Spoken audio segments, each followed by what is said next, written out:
Welcome to our Bible study. If you have your Bibles, kindly turn with me to the book of Acts, chapter 25. Acts, chapter 25.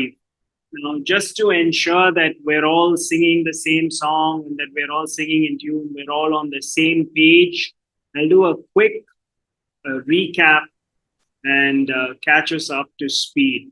So, Paul was determined to go to Jerusalem. Many people advised him against that. Even the powerful prophet Agabus said, "Don't go to Jerusalem, Paul." Paul was determined. He persevered. He went to Jerusalem and he was welcomed there by the apostles. James, the half brother of Jesus, who was one of the early church leaders, welcomed him, but he also suggested to him that he should participate in the purification ceremony along with 4 men who were probably keeping the Nazarite vow. And so Paul complies. He listens to the advice of James, and this is all to please the Jewish people so that they don't grow suspicious of Paul. And so he pays for the expenses of these people. He goes through the purification ceremony. But one day, as he's in the temple, some of the Jews from Asia Minor spot Paul and they say, "Men of Israel, help us. This is the man who's against the people, who's against the law, teaching against the law. He's saying we shouldn't circumcise our children. This is the man who's against the temple in this place." And then they also say that Paul was guilty of bringing Trophimus the Ephesian into the temple courts, the inner courts. And so they chucked Paul out, they threw him out of the temple courts, and they closed the gates. And then this commotion broke out. There was chaos, and they were all fighting over Paul. And the commander, Claudius Lysias, noticed from his vantage point, which was in the Antonia fortress rather, and he comes rushing there with his soldiers, and he intercepts. He stops the Jewish people from, manhandling Paul, and he takes Paul. He's about to take Paul into the fortress when Paul convinces him to allow him to address the people, and he begins to address them in the Hebrew language. And there was pin drop silence until he said the word Gentiles, until he said, "God sent me to the Gentiles," and the commotion, the second riot broke out, and they tore their robes, they were throwing dust into the air, and they wanted Paul to be finished. So he goes back into the barracks, he goes back into the fortress, and Claudius Lysias keeps him there. And then the next day, he calls for the Sanhedrin to meet. There's this quick informal meeting where all the elders and chief priests gather, and the commander wants to find out what's the real reason, what's Paul really guilty of. And that's where in Acts, I think it is Acts chapter 23, where Paul is addressing the high priest Ananias, who says, "Strike him on the mouth," when he says, "I've lived in all good conscience before man and God." And then the high priest says, "Strike him on the mouth." And Paul replies to him, "God will strike you on the mouth, you whitewashed wall." And then after that, when people say, "How can you speak to the high priest like that?" He says, "Oh, I'm sorry, I didn't know it was the high priest." So all these things are happening. But then Paul also sees that there are Sadducees and Pharisees in the Sanhedrin, and he stirs up this division. This argument breaks out amongst themselves. So it's an in-house argument regarding the resurrection, and that's Paul's escape route over there. And then Claudius Lysias sees that there is no solution, and so he takes him back. And then there's this plan to kill Paul. They say, "Bring him to the temple," bring him out and we'll ambush him. And when Paul's sister's son hears of the plan, he goes and he tells Paul, and Paul says, "Go take this to the leader." And the plan is foiled, and Paul is sent during the night with about 470 soldiers. He's sent to Caesarea, to the governor in that place, who is Felix, Antonius Felix. And so he goes to Felix, but Felix is a procrastinator. He says, "Let's wait for all the people to come." And when they come and they describe the case, but he's not convinced. And he's a cat on the wall, basically. He says, "Let me wait for the tribune to come. Let me wait for the commander to come." And we're told we're going to pick up now in verses 27 of Acts chapter 24. Even though we finished chapter 24 the last time, we're going to pick up in the last verse just to understand what was happening with Paul. Verses 27 says, when 2 years had elapsed, Felix was succeeded by Porcius Festus. And desiring to do the Jews a favor, Felix left Paul in prison. So Felix and his wife Drusilla was there, and they were expecting Paul to give them a bribe, but he didn't give them a bribe, and so he just left him in the prison. And if you're wondering what happened to Felix, he was sent to Nero, the emperor, because of many complaints against him. And we don't know what happened. We never hear of Felix again, but we hear about his replacement, and his replacement is Porcius Festus now. And so in verses 25, we're told, now 3 days after Festus had arrived in the province, he went up to Jerusalem from Caesarea. So as soon as this new governor comes, he goes up to Jerusalem just to see, because he knows that this is under his, this province comes under, this city comes under his jurisdiction. And so he wants to go, he wants to meet the people over there, he wants to find out. So as soon as he comes, 3 days after he comes, he goes to Jerusalem from Caesarea.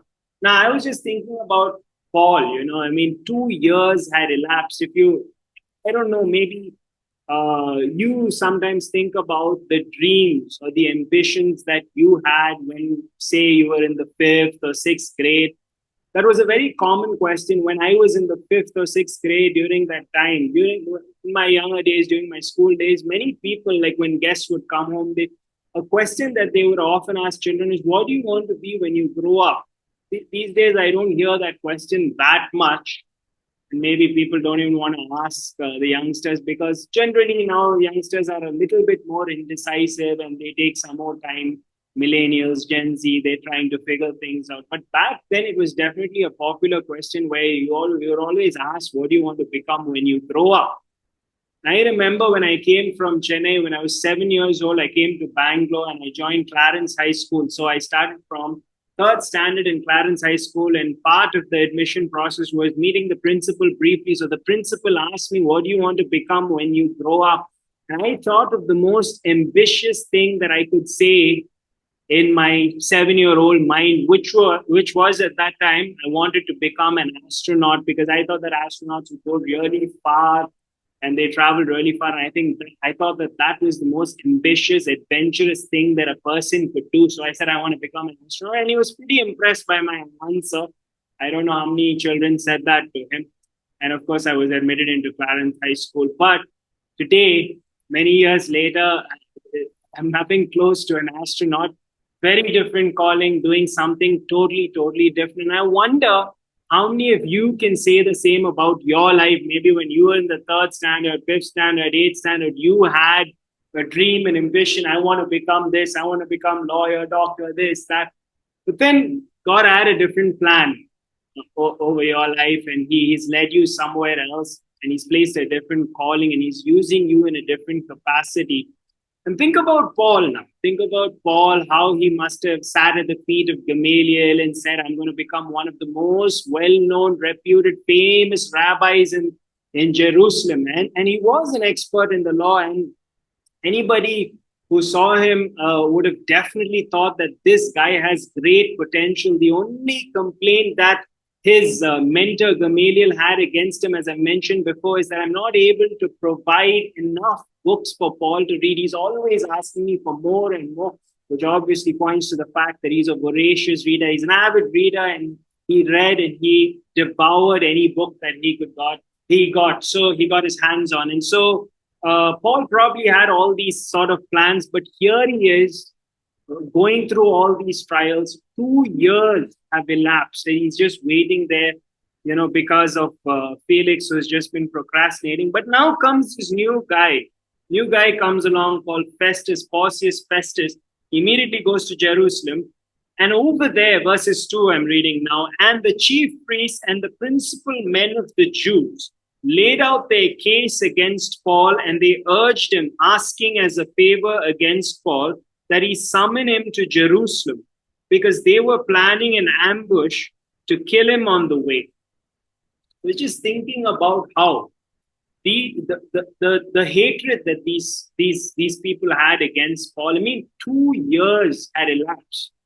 You think they would say, let bygones be bygones, forget about it. I mean, Paul is sitting over there under Felix for the last 2 years. That itself is enough torture. Let's just forget about it. But the hatred, the vitriol that they had, the bitterness that they had against Paul, they still are trying to seek a way to finish him off. And you think about how can these religious leaders be such liars and murderers? I mean, which God were they really following? You can think of the hypocrisy, the fact that they claim to be followers of the law, that they kept every law down to a T, but then here they are plotting to kill Paul. They're basically plotting murder. They're willing to lie about it. So as somebody once famously said, if your religion doesn't change you, then it's probably time to change your religion. If the religion doesn't transform your life, it's probably time to change your religion. The only religion that can truly transform is Christianity, and it's through the power of the Spirit. So these people, it's surprising that though they claim to be very religious, they were nothing but liars and murderers, waiting to finish Paul off. Very malevolent people, and so they should have tried to forgive him, but they did not. Verses 4 and 5. Festus replied that Paul was being kept at Caesarea and that he himself intended to go there shortly. So said he, let the men of authority among you go down with me, and if there is anything wrong about the man, let them bring charges against him. So here's a man, we're told by Flavius Josephus, the historian, here's a man who's better than the previous procurator Felix. Now, he's not somebody who is excellent or of noble character, but he's slightly better. He's a by-the-book governor, and he's a law-abiding man, and so he's a man of principles. And so he says, let the men of authority come with me, and then we'll see, you can bring charges against him. So he doesn't concede to their plan, doesn't give them permission, and we're even told that he's better than his successor Albinus. So he was a fairly good man. Verses 6 says, after he stayed among them not more than 8 or 10 days, he went down to Caesarea, and the next day he took his seat on the tribunal and ordered Paul to be brought. And as you read, you think about how he must have sat down on his elevated platform where as a judge over Paul. And I was just thinking about how one day as Christians, we will stand before the Bema seat of judgment in accordance to 2 Corinthians 5:10. We'll all have to give an account. Now, as believers, we don't have to be worried about being sent we don't have to be worried about the second death. We don't have to be worried about the lake of fire. But it does not mean that we will not have to give an account for our lives. And I have been thinking about this even over the last few days, last few weeks, that, sometimes we say, if I make it to heaven, that is enough. I mean, I'll just be basking in the glory of God and I don't have to be worried about anything. I get to spend eternity with God. That itself is heaven.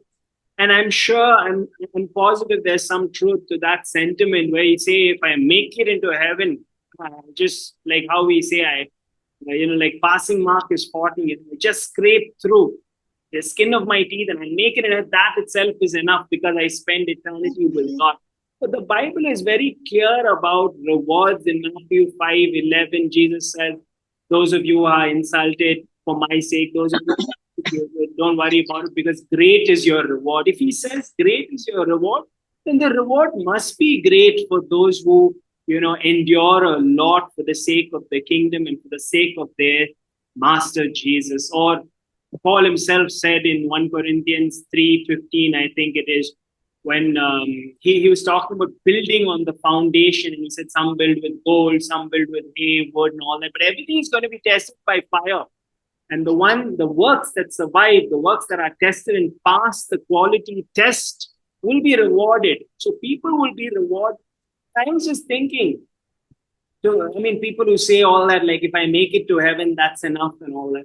Why would we say something like that? I mean, just think of our earthly lives. Will we ever say, if I just survive and if I just have a little bit to get by, is it okay? Or do we all strive to thrive?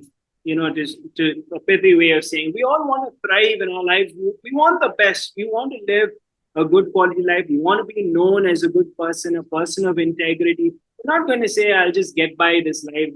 That's enough. Like, be a very mediocre person. So if we're willing to say such things about our earthly life, which is so temporal and that is just it's fleeting, it's passing away very quickly. We know the brevity of life, the transitoriness of life. Then why would we say something about heaven like that, where we know that we're going to be there for eternity?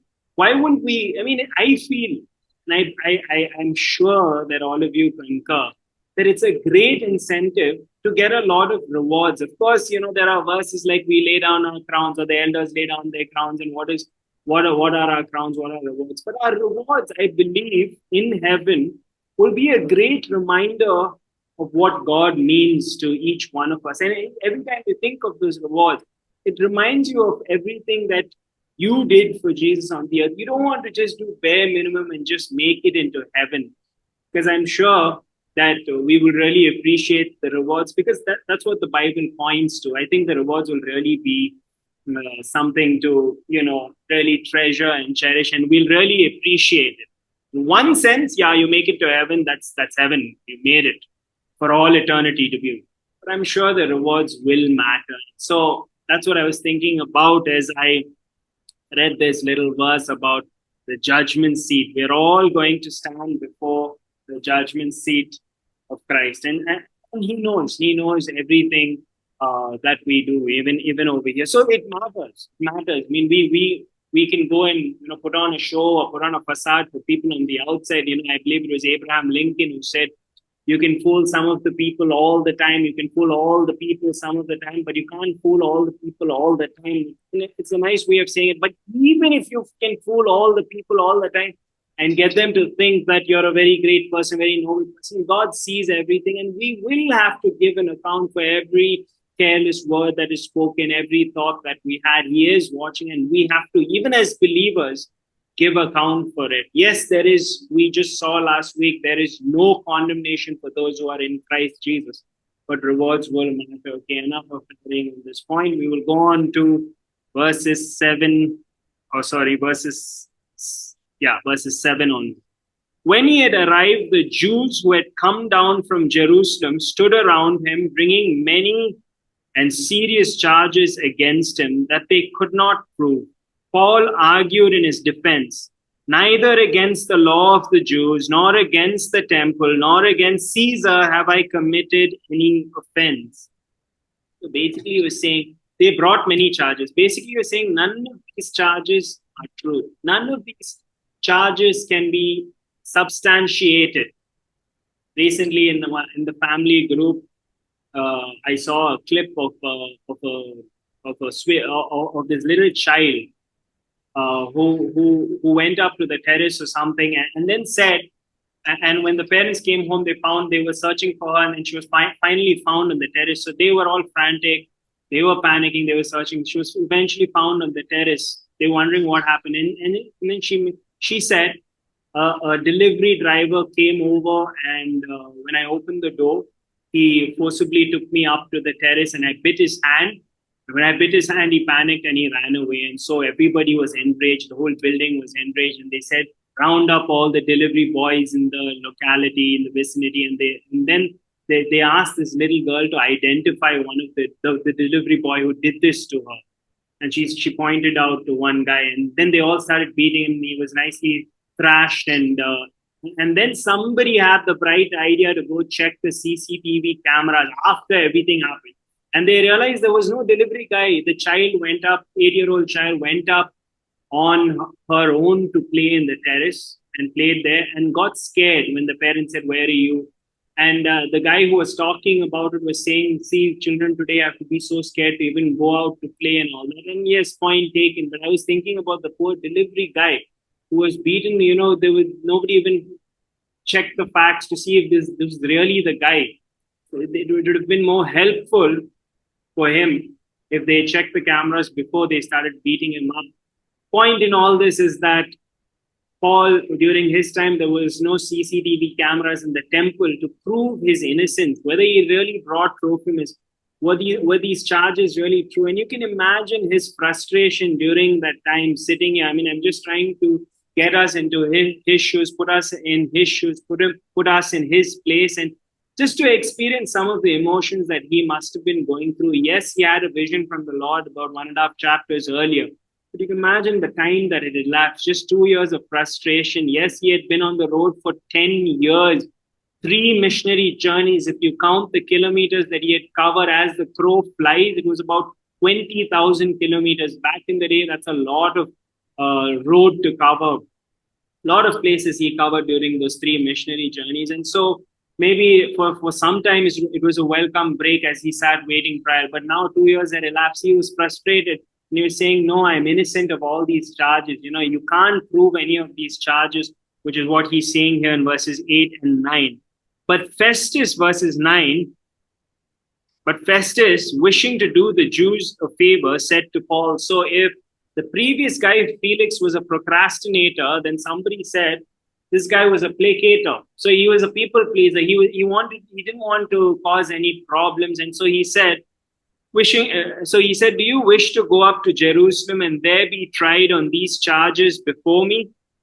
But Paul said, I am standing before Caesar's tribune, where I ought to be tried. To the Jews, I have done no wrong, as you yourself know very well. Now, Paul doesn't really know Festus, but this is kind of like taking a dig at him and saying, you yourself know that I'm innocent. I'm not guilty.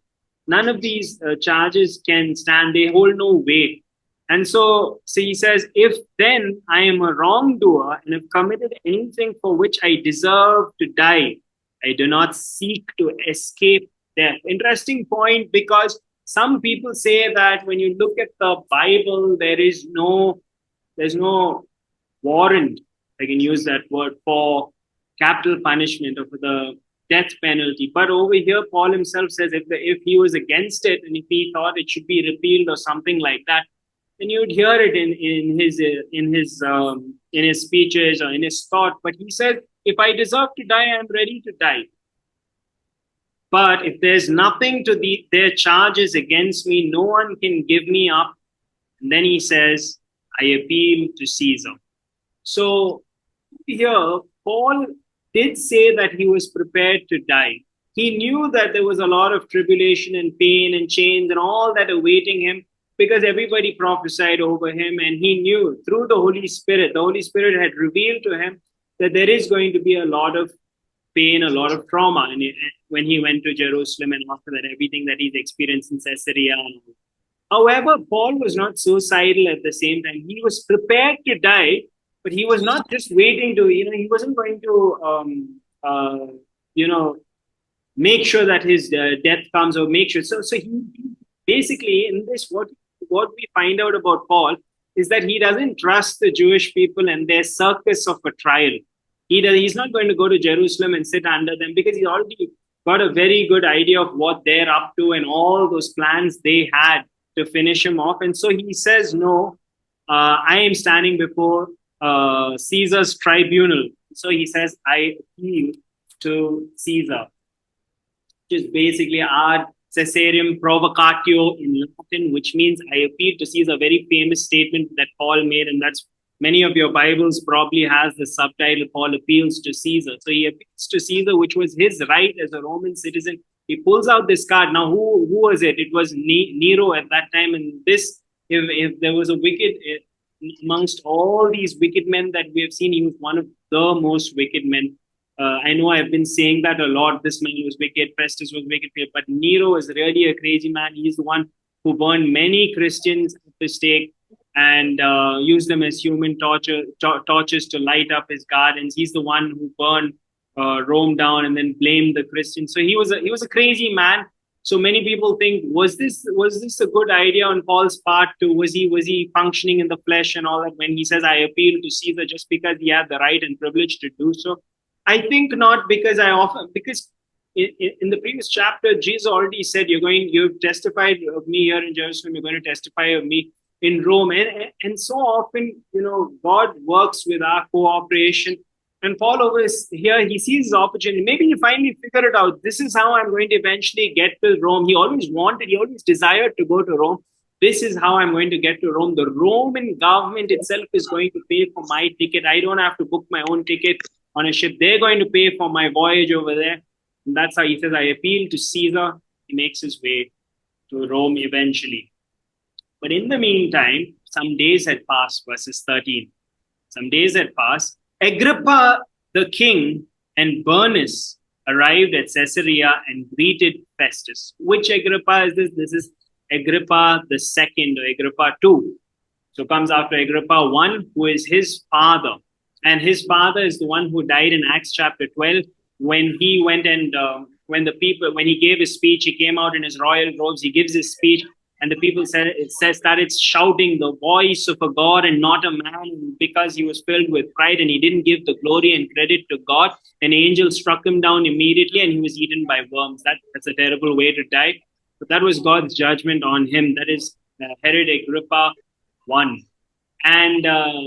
And Herod Agrippa II had a grandfather, and his grandfather was Herod Antipas, who had beheaded John the Baptist. And Herod Agrippa II, the one who being mentioned here, had a great grandfather, and that was Herod the Great. And he was the one who gave that order, who tried to kill baby Jesus, and it killed all the firstborn. All the babies under the age of 2, and then the Magi deceived. So all this to say, just to give us a background of who Paul is standing in front of, all these evil men, the Herodian dynasty. So he's in front of Herod Agrippa II at this. Give me one. He's in front of this man, and we're told that he's Bernice. Bernice is his biological sister, but rumors were widespread. They had an incestuous relationship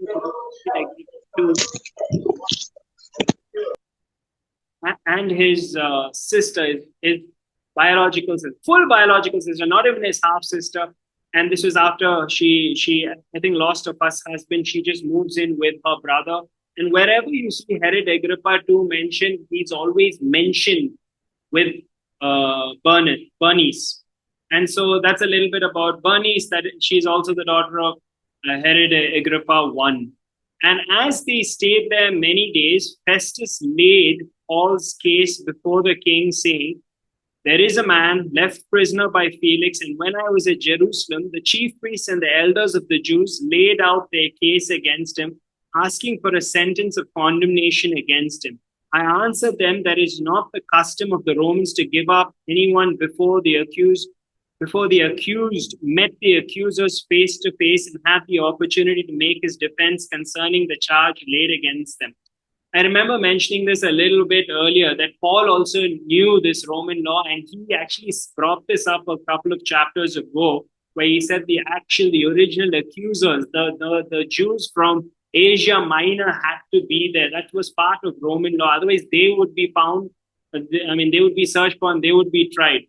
So verses 17, so when they came together, I made no delay, but on the next day took my seat on the tribunal and ordered the man to be brought.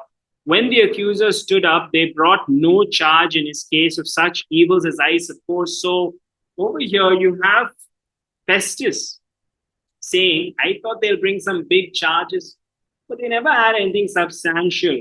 So in verse 19, he says, rather they had certain points of dispute with him about their own religion and about a certain Jesus. So that phrase over there, about a certain Jesus, tells you that Festus did not know too much about Jesus. He never heard too much about Jesus apart from this dispute that Paul is having with the religious leaders of Jerusalem and the Jews. So, and then he says, a certain Jesus who was dead, but who Paul asserted to be alive. I find that interesting because in all this, even with the little that he knows about Jesus, with all that dispute, somehow Paul, in a very tactful manner, has, I assume, talked about the cross. How else would he know that Jesus died? I'm sure those details were mentioned.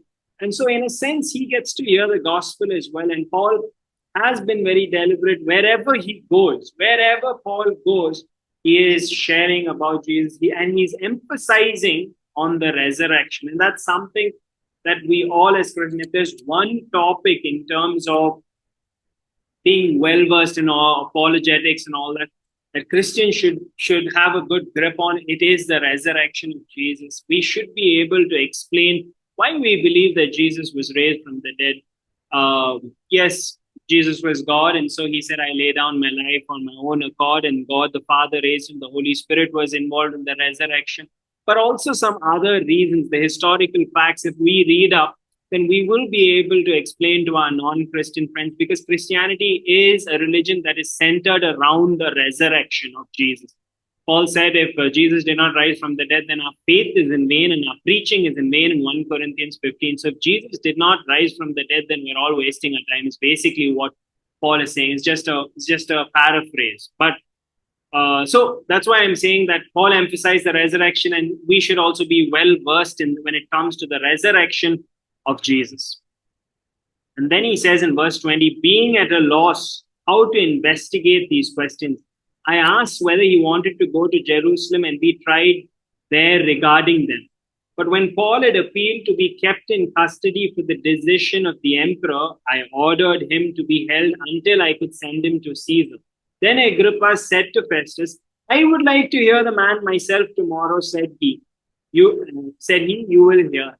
So again, God is opening the doors. If you remember Acts chapter 9, verses 15, the Damascus Road experience, Jesus said, this is my chosen instrument, referring to Paul, and he is going to testify of me to Gentiles and their kings and the Jewish people. So it's all playing out over here in the life of Paul. Now we have Agrippa II, Herod Agrippa II is going to hear about Jesus. But I suppose that he would have had better knowledge of Jesus, of the people of the way, which is what they referred to, than when compared to Festus, because it was his grandfather and granddad who all knew Jesus, and they were there during the trial. So he would have had better knowledge.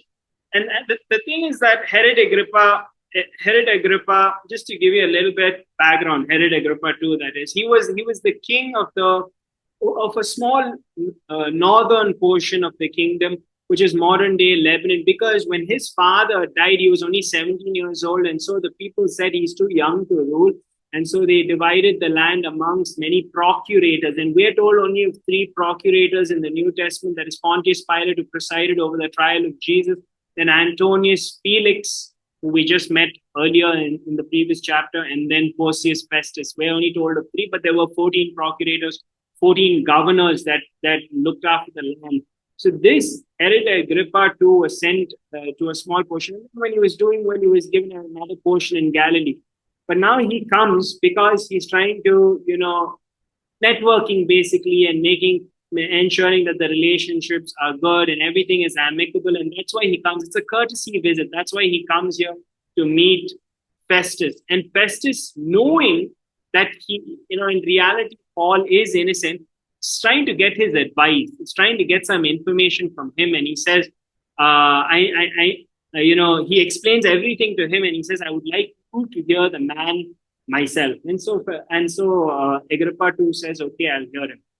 So on the next day, Agrippa and Bernice, Agrippa and his sister, came with great pomp, and they entered the audience hall with the military tribunes and the prominent men of the city. This word pomp in the Greek is the word fantasia, where we get our English word fantasy from. And so you can imagine all of them with a great pomp, with their robes, coming in all their splendor and glory, and making a big deal about themselves. They come with all their military officers. You can imagine that fourth scene, how Paul must have been standing there, in very ordinary clothes. Probably, we're told in the next chapter, with chains, So you can imagine two very different kinds of people in the room. One, with all the power and authority, with his crown, comes with all the pomp, and Paul over there, a worn out man by now, 2 years had elapsed. He's waiting, a frustrated man waiting, and yet at the same time seizing every opportunity to talk about Jesus. Now, many people, maybe people like Herod Agrippa, would have thought during that time that he is the most important person in the room. All those military officers would have felt very good about themselves, but in reality, the most important person in the room was the one who knew Jesus and was talking about Jesus and was representing Jesus. And I was just thinking about the fact that very often as we go through life, we often come across many people who we think, because of their stature and because of the way they dressed and because of the influence and the money they have and various other things, maybe the position they have in a company or something, very great people. According to this world, they're great people. But in the eyes of the Lord, very often, I mean, more often than not, he uses people who look insignificant. And I was just thinking, the only description of Paul that we have in church history, not even in the Gospels, not in the epistles, he doesn't talk about himself apart from these few clues that he probably he had a problem with his eyes. But apart from that, we're told, and I mentioned this before, he was a very short man. He was bald-headed, thinning hair, maybe hair on the side. He had a unibrow. He was bow-legged, and so he wasn't much to look at. Very simple man, and yet he's standing in front of all these kings, all these rulers, because that's what Jesus said about him. And God chose to use somebody who looked like, if we take that account, to be credible. And so very often we go through life. So the ones with when we come across all these people who look influential, but in reality, this is a word of encouragement. If we know Jesus, if we know we have a personal relationship with him, in reality, we are the most important people. In one sense, if you understand what I'm saying, I even preached a message once in the youth group called VIP, very important person, because I just wanted to talk about our value in Christ and how valuable we are to him. So valuable that he died for us. And so it is us who have the most important mission. When you look at media, you might see journalists, you might see all these kinds of news, and and you might see politicians and think that, oh, they're so influential and, they have so many people under them and people of influence and all those things, maybe celebrities and all that. In reality, the truth is that we are in one sense the most important people because we have the most important news to offer, the good news of the gospel. And so in that sense, Paul was the most important person in that room, in spite of all this great pomp that these people appeared with. So anyways, moving on, verses 24. And Festus said, King Agrippa and all who are present with us, you see this man about whom the whole Jewish people petitioned me, both in Jerusalem and here, shouting that he ought not to live any longer. But I found that he had done nothing deserving death. And he himself appealed to the emperor. I decided to go ahead and send him, but I have nothing definite to write to my lord about him. Therefore, I brought him before you all, and especially before you, King Agrippa, so that after we've examined him, I may have something to write. For it seems to me unreasonable in sending a prisoner not to indicate the charges against him. So basically, Festus knew that if he didn't have something solid to write against Paul, when he sends him to Nero, then Nero will get angry with him. So now he's brought Agrippa. He's enlisting his help and asking him for help. And he's saying, can you help me bring up some substantial charges against this man, since you know a little bit about the history and you know a little bit about Jesus and what he's talking about, the resurrection. What do you think? And so he wants to get his opinion. Paul is going to make his speech, his defense before Agrippa. We'll get to that next week. So this is a little bit of Acts chapter 25. Not a little bit of Acts 25, it's the whole of Acts 25. And we'll get to Acts 26 next week. I'd love to hear your thoughts on Acts 25. Any thoughts that you have in this chapter, any verses stood out to you, kindly feel free to unmute and go ahead and share.